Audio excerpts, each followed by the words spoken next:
HR supply chain, highlighting and showcasing solutions for the most complex challenges facing the industry in 21st century by our team of subject matter experts and mentors. Broadcasting every week, all year round, we will present the most up-to-date series of podcasts and webinars. Hello and welcome to a new episode of Izin Supply Chain. And this week we have a very special guest, Izin Akioya. She is a Nigerian supply chain and global trade expert based in the US. So thank you so much for joining us today, Izin. It's great to have you on the show.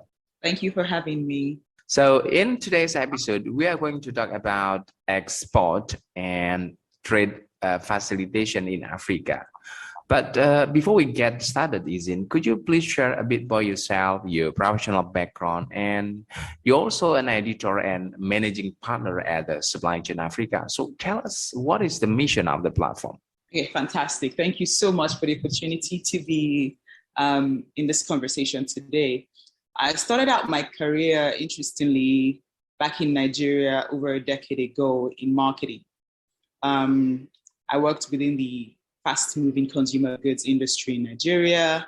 And I straddled a lot of marketing and sales combination roles over at least a 10-year period. And when you work in marketing and distribution, you kind of straddle retail. You kind of straddle supplies because you're part of a value chain that is moving products and ensuring that products get to customers. And really, from marketing to then running a fashion business, I then evolved into having a keen interest in supply chains and in logistics as I had my own challenges fulfilling client orders within Africa, moving products between Lagos and Kenya, moving products between Lagos and Ghana, for example, but also for international clientele. And then my head started to think around those challenges. I started to inquire and have certain conversations around those challenges. And in the course of those conversations and those engagements, Supply Chain Africa evolved as an interesting opportunity for me. So to answer the question of Supply Chain Africa, in my role as editor and managing partner, I basically helped to birth the dream of the platform. And what is this dream? In essence, what Supply Chain Africa aims to do is to advance life and business on the African continent. And when I say advanced life and business, if you look at the role that supply chains play in any ecosystem, in any economy, it is really the role of an enabler. Almost every business sector or segment sits on some sort of supply chain. Some sort of supply chain anchors the value system, whether from sourcing, extraction, production, distribution, or even for human migration, from the day-to-day activities of getting our work done, getting our contributions made. Supply chains are just so integral to day-to-day life, hence our desire to build out Supply Chain Africa as a perspective of supply chains on the African continent. So in advancing life and business on the continent, we've built around three key pillars. One of the pillars of Supply Chain Africa today is our publishing pillar. And on that pillar, we're basically telling authentic, diverse stories of African supply chains, because African supply chains are unique, they're peculiar. I mean, from a technology stage perspective, from a culture perspective, from an infrastructure perspective, there are nuances and there are peculiarities that are different. That make the African supply chain quite different by itself. So our intent is to be able to publish and tell those stories on the publishing platform. But we also have a couple other interesting platforms. We have the Africa Futures podcast that is about to launch. It's an opportunity to really bring future casting and the African perspective to leading change in supply chains globally. So on the Africa Futures podcast, we're going to be engaging with thought leaders and business leaders in Africa but as well as business leaders globally to Yeah. really shape the context of the future of African supply chains, to really answer the question of where is the future of Africa going, and where does supply chain need to go to become an enabler for that future, and to really share a perspective that is an authentic African perspective, Africans telling their own supply chain stories, which isn't something that is readily available, globally today. Yeah. So on top of the Africa Futures podcasts, we then have our advocacy pillar, which emphasizes women in supply chains. And that's something that I'm very excited about because the higher proportion of people employed in African supply chains are women. Conversely, women earn less in terms of remuneration for their contributions in the African supply chain. So they are the unheard voices. They are the underserved voices in the case. So being able to highlight and share perspective on the voice of the woman in Africa, who's a supply chain participant, who's a supply chain contributor in Africa, is very crucial for the work that we do. I'll just stop at that. Those are three of the pillars that we're running with at Supply Chain Africa. We've launched our Made in newsletter, the Made in magazine, which is sort of the umbrella of Supply Chain Africa, will be launched in March. We will launch 4 magazines this year. It's a quarterly editorial, so look out for that. It's a really, really interesting year as we unbundle a couple of priorities for supply chain. Awesome. Okay, so talking about the export and global trade, Izin, what is your view on Africa's position in the global trade market? Have you seen any major developments in the last few decades? Well, to answer the question, I mean, the as it is as of today, the statistics are what they are. Africa's participation in the global trade market is still the lowest contributing region. I mean, Africa's manufacturing share of GDP is just about 10%. We're not a high manufacturer market. Right. That data is out there. That knowledge is out there in terms of the low manufacturing capability within Africa. And on, when you look at data that has to do with even the fact that Africa has exports within Africa carry a higher tariff than they do for exports out of Africa, meaning that across the continent, people have to pay more to export across the continent than they pay when they export outside of the continent. So the picture is not is not a great picture, if you get what I mean. However, in the past, I'd say in the past decade, maybe not as much as in the past few decades, I'd say that in the past decade, there have been some interesting developments. And those interesting developments are really on the back of e-commerce. They are really on the back of digitization. Within the continent itself, digitization and e-commerce has opened up supply chains in ways that they were not open before. I mean, just with brands like Jumia and Konga and e-commerce becoming a bit more center stage, supply chains have developed different. Yeah.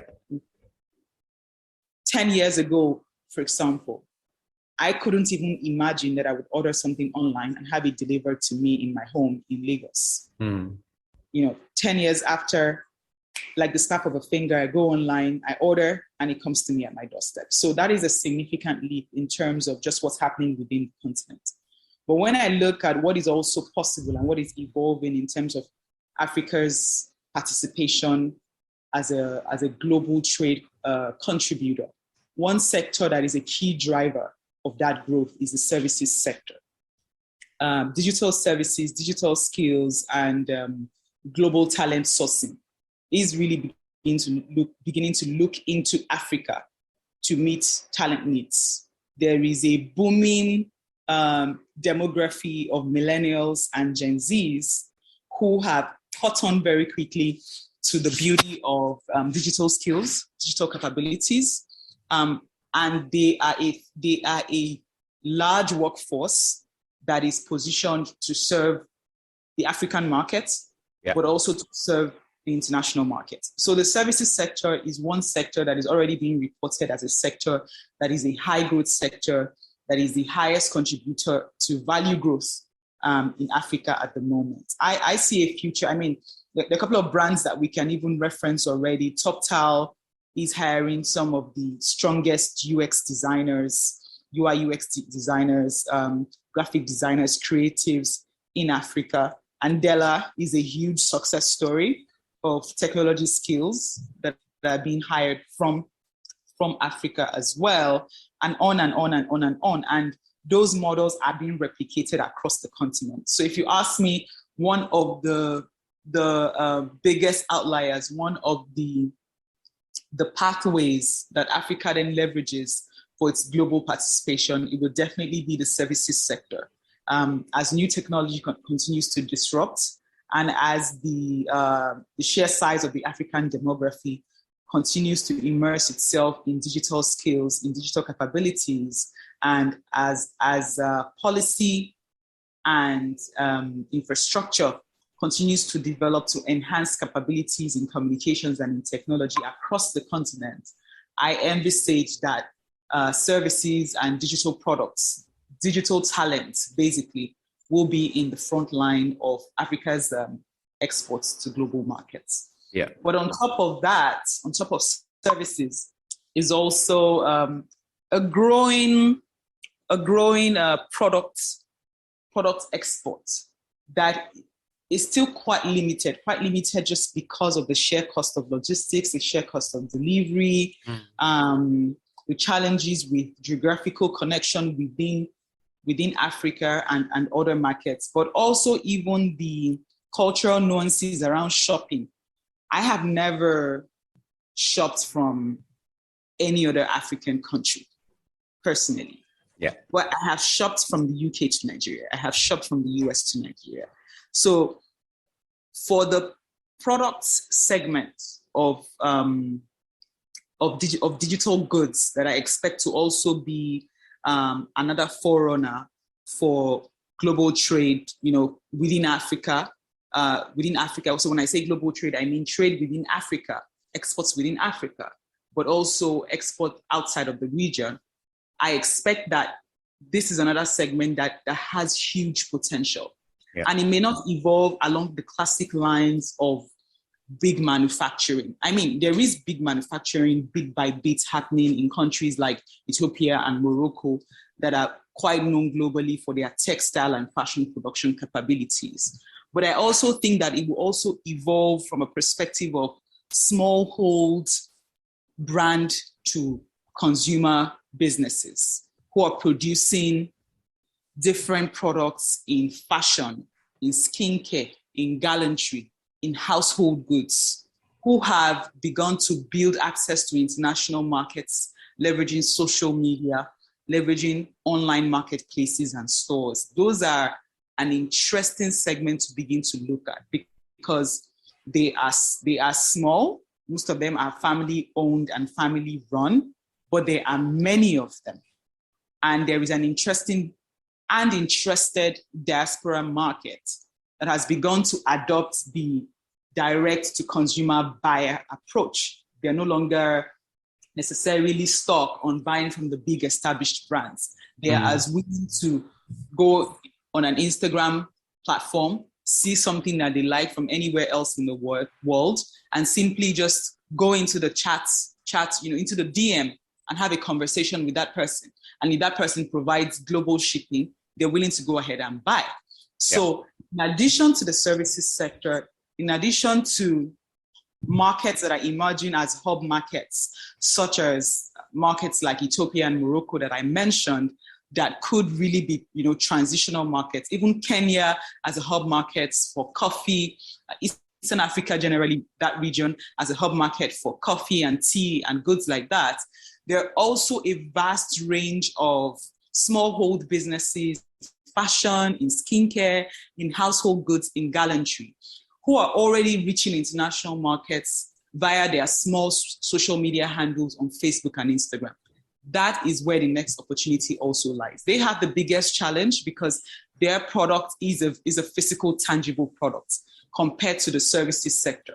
But if the logistics challenges are fixed, if the global shipping challenges are fixed, to ensure that the cost of shipping isn't almost at par sometimes, or even in some cases more expensive than the cost of the item that this person is retailing, then potentially that could also be another game changer segment in terms of looking at how manufacturing on the continent then evolves.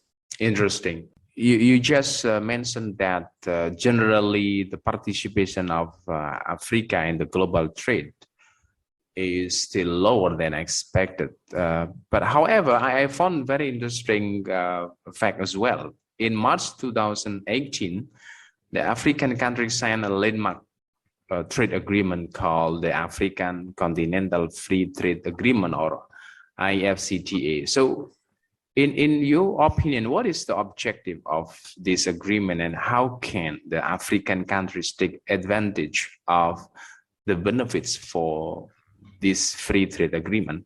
I think the AfCTA is a welcome blessing to Africa. As someone who's run manufacturing from Lagos and try to get products to Kenya, Kenya and Ghana, it is a welcome development. Right. I'll tell you my personal experience, just shipping clothes to a buyer who engaged us via Instagram in Kenya. We shipped the clothes via one of the international brands. The clothes arrived in Kenya, and for some reason, there was no communication to the customer. When they finally communicated to the customer about a week after the clothes arrived in Kenya, later than the expected delivery date, they then said the goods had already gone into overtime in their storage. So the customer was going to have to pay more than what we had envisaged in terms of tariffs. But guess what? In addition to that, they presented a bill that was, the products that we shipped out were worth about $300. The cost of clearing the products was about $200. You see what I mean? Yeah. So the cost of clearing the products was about 70% of the cost of the items that were bought.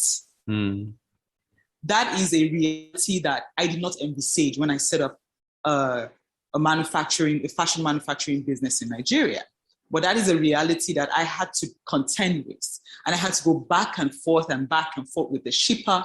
I kept asking why is this rate like this? At the end of the day, the customer was obligated to pay that rate. But as you can imagine, there hasn't been a repeat purchase from that buyer since then. And I told that story to basically answer the question of the crucial role that the Africa Free Trade Continental Agreement plays today in Africa. One of the key goals of the AfCTA is to eliminate tariffs in intra-African trade. And that is so crucial. Yeah.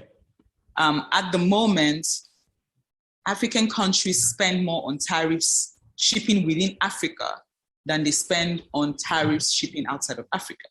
So that's progressive elimination of tariffs within the region in order to build this cohesive market is really, really, really crucial. Upon its full implementation, the AfCTA promises to be the world's largest free trade area. And there are so many indicators to how that can contribute vastly to economic security and opportunities within the continent. So just taking out those tariffs, facilitating the movement of goods within Africa itself is going to be very, very crucial to the future Africa that we all dream of. I envisage a future of Africa where, because I did fashion, for example, and I had challenges in sourcing material for my production in Nigeria, I envisage a future where manufacturing businesses or creative industries in Nigeria or creative producers in Nigeria can source their inputs from within Africa as against sourcing their inputs from outside Africa. So there's a whole value chain participation opportunity that then begins to open within the continent, because you can buy your raw materials within the continent, you can buy your finished products within the continent. So across multiple levels of different value chains, as you add value to different products as they transform from extractive to, say, finished products. For example, the AfCTA's policies and objectives can potentially open up value chain participation across the continent on multiple levels, where inputs are being sourced within the continent, and final goods are also being sourced within the continent. And then you have an ecosystem that feeds itself. I mean, that is the dream of the Africa Free Trade Continental Agreement, and I am very excited for it. Mm-hmm. Awesome. Okay, so Izin, are there any opportunities to leverage e-commerce or digital goods for competitiveness, particularly in the global trade aspect between Africa itself and worldwide? The opportunities are really in the services space. Services, yes. Digital goods, digital services. The talent market is a big market for that opportunity.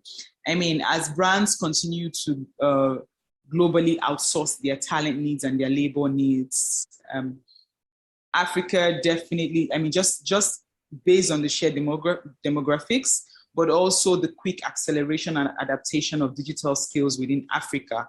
Africa is definitely one of the potential markets where globally outsourced talent can really help to kickstart career opportunities for Africans globally. So I do see a future where more and more corporates outsource their labor needs to Africa, potentially put offices in Africa where their staff can work from Africa, or I mean, given what COVID-19 has taught all of us, simply leverage digital tools, to connect their staff from anywhere in the world, really. So that is definitely where I see a lot of opportunity and a lot of growth happening over the coming years.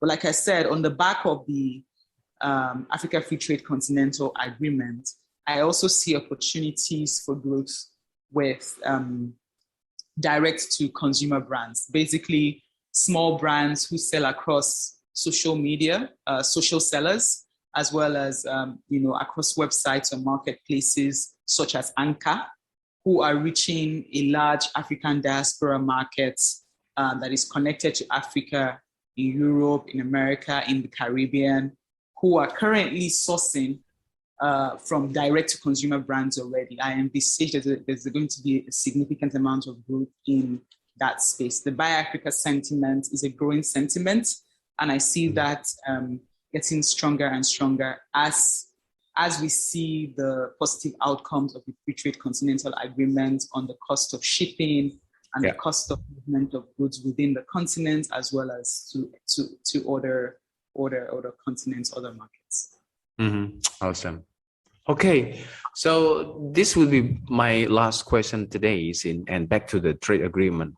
So what support they need and what they can do to make the trade facilitation work? Probably you can share your view from the industrial perspective.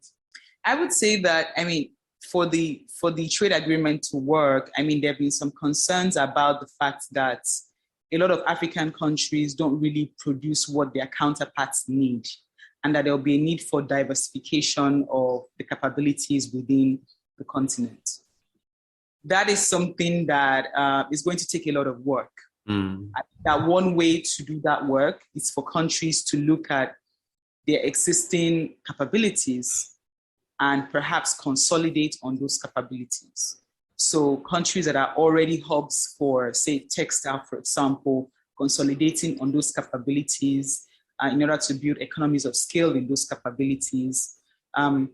Countries that are already value chain participants in agribusiness, for example, who are already processing countries, focus on ramping up their processing capabilities such that they can take products from extractive stages to finished packaged products that can potentially be sourced by their sister countries within Africa.